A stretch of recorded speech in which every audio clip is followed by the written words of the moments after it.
Fresh Morning. Fresh Morning. Vous êtes sur les 104.5 Urban FM, on est dans le petit clin d'œil civique, Gina. Oui, donc ce matin, comme je vous disais, on parlerait du clash donc de Franceville, où le deuxième adjoint au maire de Franceville a été agressé par un commerçant à Potos. Donc si vous avez envie d'avoir la version officielle de cette histoire, ainsi que les réelles identités des intervenants, parce qu'il y a beaucoup de choses qui circulent sur les réseaux sociaux, je vous invite du coup à lire l'article contenu dans le journal L'Union de ce matin à la page 10 pour bien comprendre ce qui s'est passé. Donc je vais vous la faire simple avant d'arriver à la thématique, au cœur de la thématique de ce jour. Donc comme je vous le disais, et je pense que tout le monde a dû le voir circuler sur les réseaux sociaux, il y a eu une altercation à Franceville entre le deuxième adjoint au maire de Franceville et un commerçant à Potos, un commerçant donc d'origine libanaise. Alors ce qui s'est passé, c'est que le maire, voulant placer des commerçantes, parce que comme vous le savez, le marché de Potos avait pris feu il y a quelque temps. Le maire souhaitait donc placer des commerçantes qui désormais étaient sans lieu de vente fixe. Il fallait qu'il trouve des emplacements de vente à des petites commerçantes, et donc il a souhaité que ces commerçantes-là se mettent devant la boutique du commerçant qu'il a agressé. Alors le commerçant a refusé catégoriquement que les autres commerçantes viennent se mettre devant son magasin, parce que bien entendu, c'est comme il l'a dit, c'est son magasin, et puis voilà, il est souverain, donc voilà, il veut personne devant son magasin. Chose que le maire adjoint, lui, n'a pas voulu laisser passer, parce qu'il fallait qu'il trouve une solution aux commerçantes, et donc il a souhaité qu'il y ait une rencontre entre les différents intervenants, y compris le commerçant. Donc il y avait la police, il y avait d'autres syndicats, notamment, je dis les syndicats, les représentants des autres services en fait, qui étaient conviés à la rencontre, notamment les travaux publics, la police, et au moment où, bien entendu, le deuxième adjoint au maire attendait que les autres intervenants arrivent, le commerçant mis en cause était en train de faire plein de vidéos du maire. Chose que le maire lui a demandé d'arrêter de faire, et chose que le commerçant a continué avant qu'un des agents du maire ne rentre dans le magasin et ne lui demande expressément en fait d'arrêter. Alors le maire s'est ensuite déplacé pour rentrer dans le magasin pour aller chercher son agent. Donc faire sortir son agent du magasin où il était entré, et c'est en entrant dans le magasin que le frère du commerçant, bien entendu, un peu remonté déjà, s'est bagarré avec le maire. Voilà. Enfin, il a agressé le maire avant que le maire ne soit sorti du magasin. Le commerçant mis en cause a été conduit au commissariat. Par contre, son frère et les agents du magasin, qui étaient aussi rentrés dans la bagarre, se sont enfermés dans le magasin parce que, bien entendu, la population qui était au marché, qui a suivi les différentes actions, avait promis des représailles. Donc, par peur des représailles, ils se sont cachés dans le magasin. Et les vidéos que vous avez vues où on les déplace, en fait, c'est le frère du commerçant et les employés du magasin qui sont évacués par les forces de police, nationales. Quoi, qu'est-ce qui est écrit dans l'Union ? Ce que tu racontes. Oui. En page 10, c'est ce que j'ai dit en entrée de la rubrique. Donc, ils les ont évacués en présence, bien entendu, du procureur de la République près du tribunal de Franceville, monsieur Jean Niquez Leyama. Donc là, vous avez la version officielle de ce qui s'est passé à Franceville ces derniers jours, pour bien entendu mettre toutes les vidéos qui ont déferlé sur la toile avec certains commentaires ou certaines interprétations diverses et variées. Là, vous avez en fait le sujet qui est remis dans son contexte et les choses sont mieux expliquées. Alors aujourd'hui, je ne vais pas m'attarder sur qui a tapé qui, pourquoi X a tapé Y, et surtout qui a envoyé le coup en premier. Est-ce que c'était justifié, pas justifié, enfin bref, les nationalités, les trucs, tout ça, ce ne sera pas la rubrique de ce jour. Je voulais revenir sur un point qui était important, que je pense est le point central de tout ce clash. Il s'agit bien entendu de la question de la gestion des marchés. Alors, le point central de ce conflit ou de cette altercation est bien entendu la gestion du marché.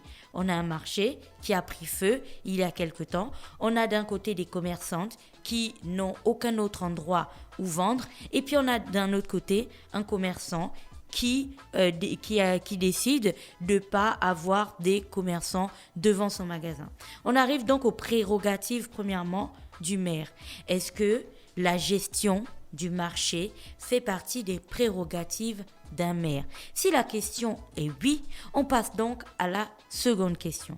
Dans ce cas, lorsque la gestion des marchés fait partie de la prérogative d'un maire, est-ce que dans cette gestion des marchés, on intègre l'attribution des espaces de vente avec aussi les obligations ou les responsabilités de tout un chacun dans ces espaces de vente? Les espaces de vente dont je parle sont-ils achetés avec titre foncier? C'est ma propriété, je suis au marché de Montbois et puis le box, je ne sais pas trop quoi, où l'emplacement XYZ appartient à Gina, ou on est dans un système de location. Si on est dans un système de location, à qui est-ce que ces commerçants-là louent ces espaces? Si c'est à la mairie, est-ce que le système ou alors l'organisation ou le texte qui régule en fait la location est écrite? C'est un contrat, c'est écrit, c'est dit que si tu vends, moi Gina, je vendrai des tomates et j'aurai cet espace-là qui est aménagé pour les tomates. Et que par exemple, au-delà de la barrière ou au-delà de la porte de mon magasin, ce qui se trouve devant ne m'appartient pas. Est-ce qu'il y a un texte qui dit ça? Si oui, on sort ce texte. Après, on arrive à la prochaine préoccupation, qui est celle, comme je le disais, qui est beaucoup plus générale, qui est celle de la gestion des marchés. Qui se charge de disposer ces commerçants-là à ce niveau, tel autre commerçant à tel autre niveau, et ainsi de suite. Pourquoi on parle de la gestion des marchés? Parce que vous avez déjà vu, si vous êtes allé en Europe, aux États-Unis, peu importe, ou dans un pays développé ou un petit peu organisé, vous avez certainement vu que dans certains pays, les marchés sont organisés par catégorie. Tu vas rentrer dans un marché et on va te dire que là, tu passes par exemple l'espace du poisson et des vivres frais. Après, tu vas arriver à un autre niveau et on va te dire que tu passes l'espace des vêtements. Tu vas arriver à un autre niveau et on va te dire que c'est peut-être l'espace de confiserie ou de divertissement pour les enfants. Bref, il y a une organisation des marchés. Est-ce que c'est le cas pour nous aujourd'hui, ou est-ce que il n'est pas temps aujourd'hui de penser à cette organisation? Parce que le cœur de ce problème, ou alors la base de ce problème, vient d'une méconnaissance des commerçants de l'espace qui leur est exactement dédié. Est-ce que le commerçant mis en cause ici était informé du fait que l'espace se trouvant devant son magasin ne lui appartenait pas et pouvait être mis à la disposition d'autres commerçants, ou est-ce que le maire était informé que l'espace qui se trouve devant le magasin du commerçant mis en cause lui appartenait et n'appartenait pas à la mairie? On arrivera ensuite à la question du pouvoir. Parce que s'il y a cette gestion ou cette organisation claire du marché, il y a bien une entité au-dessus qui régule tout ça et qui organise tout ça. En l'occurrence, la mairie. Qu'est-ce qui a donc pu motiver il faut qu'on trouve le mot, quand on brave l'autorité de quelqu'un. Qu'est-ce qui a pu motiver cet outrage? Voilà, cet outrage. Merci Dafresh. Qu'est-ce qui a pu motiver cet outrage? Qu'est-ce qui a pu conduire ce commerçant à agresser et à attaquer quelqu'un dépositaire de l'autorité de l'État? Une fois que l'on a répondu à ces questions-là, je pense qu'on y verrait un petit peu plus clair dans cette affaire du marché de Montbois qui a suscité... Non, le marché de Potos. Du marché de Potos, merci, qui a suscité beaucoup de passion et qui, comme vous avez pu le voir sur les vidéos, aurait pu nous conduire à quelque chose de véritablement déplorable. Pourquoi? C'est toutes des questions qu'il faut se poser. Parce que ce qui arrive au marché de Potos aujourd'hui, en fait, c'est des choses qui pourraient se passer au marché de Montbouet. C'est des choses qui pourraient se passer à Petit Paris. C'est des choses qui pourraient se passer dans tous les marchés des chefs-lieux de province du Gabon. Dans ce cas, est-ce qu'aujourd'hui, il ne serait pas temps de mettre une parfaite organisation des marchés et puis surtout de régulariser la situation si régularisation est nécessaire, de régulariser la situation de certains commerçants en leur expliquant exactement jusqu'où en fait s'étale leur espace et puis qu'est-ce qu'ils peuvent faire et ainsi de suite. Pourquoi je parle de ce cas? Vous avez certainement dû le voir à Libreville. Vous avez ces immeubles qui sont construits et puis souvent au rez-de-chaussée des immeubles, vous avez des box commerciaux qui sont mis à disposition. Et souvent lorsque le locataire arrive, enfin la personne qui prend le box commercial, qu'est-ce qu'il va faire? Il va commencer à casser devant pour tirer une terrasse, par exemple, pour faire une terrasse qui ne faisait pas du tout partie du plan de l'immeuble. Alors, il y a certaines personnes qui ont voulu faire ça dans des immeubles où le propriétaire les a très vite repris et ramenés à l'organisation même du contrat en disant, dans votre contrat, c'était mentionné que vous ne pouviez pas changer la structure, par exemple, extérieure du bâtiment. Comme si vous vous baladez dans la zone d'Akanda, vous allez voir qu'il y a d'autres commerçants qui ont fait ça et qui certainement n'ont jamais eu un document leur disant que vous ne pouvez pas faire X ou Y personne. Et au-delà de ça, je trouve que la question de tirer le débat, la question de ce débat ou de ce problème qui s'est déroulé à Franceville, de tirer cette question vers un axe purement nationalité et autres, est une question extrêmement malsaine que nous ne devrions pas du tout faire parce que on doit partir à la base du problème. À mon sens, la base du problème repose dans la gestion des espaces commerciaux des marchés. Ici, la base du problème n'est pas dans la nationalité de X ou dans la nationalité de Y. Ça aurait été un commerçant gabonais il aurait peut-être aussi mal interprété les choses et ce serait peut-être parti dans autre chose. Quelqu'un ne décide pas de braver l'autorité parce que sa nationalité lui dit que vu que je suis de telle nationalité, je brave l'autorité. Il y a des raisons qui conduisent au fait que quelqu'un se dise qu'il a les pleins pouvoirs pour braver une autorité. Je pense que c'est des questions qu'il faut se poser et essayer d'épurer totalement le malaise qui s'installe parce qu'on comprend bien qu'il y a un malaise entre ces commerçants-là, donc le commerçant mis en cause et son frère, entre ces commerçants-là et l'entité municipale de Franceville. Oui, de Franceville. Parce que si le dialogue était clair et fluide depuis le début, les négociations, enfin cette question-là aurait été négociée devant une table et ne se serait pas gérée au coup de poing. Après ça, on voit véritablement un très très mauvais message à tous les autres commerçants qui se diront « Bon, désormais, si on a envie que notre question passe ou qu'on se fasse entendre, allez, écoutez, on va commencer à distribuer des coups de poing. » Sauf qu'un pays ne fonctionne pas comme ça. C'est pas parce qu'on n'est pas d'accord avec quelque chose que l'on distribue les coups de poing.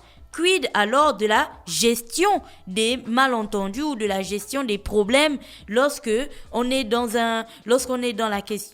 en train de parler des marchés, par exemple. Donc l'issue de cette question, la résolution de cette question va véritablement déterminer la structure que va désormais prendre les discussions entre les autorités municipales et les commerçants au marché de Potos. Deuxièmement, tout comme lorsqu'il y a eu la casse de l'école primaire là à Lalala, cette casse-là nous a fait prendre conscience du fait qu'il y a énormément d'établissements scolaires au Gabon, donc établissements scolaires publics au Gabon qui n'ont pas de titre foncier.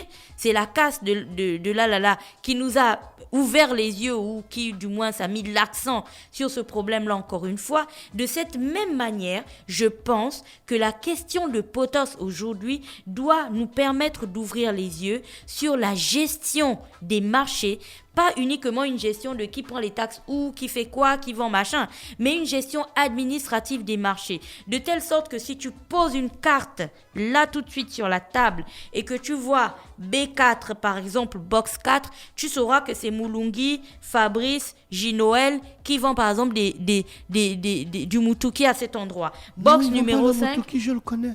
il n'existe pas d'après. Si, il existe. Mulungi, Mais- Fabrice, J-Noël. Mais bien sûr, je le connais. Bon, il n'a qu'à faire un WhatsApp.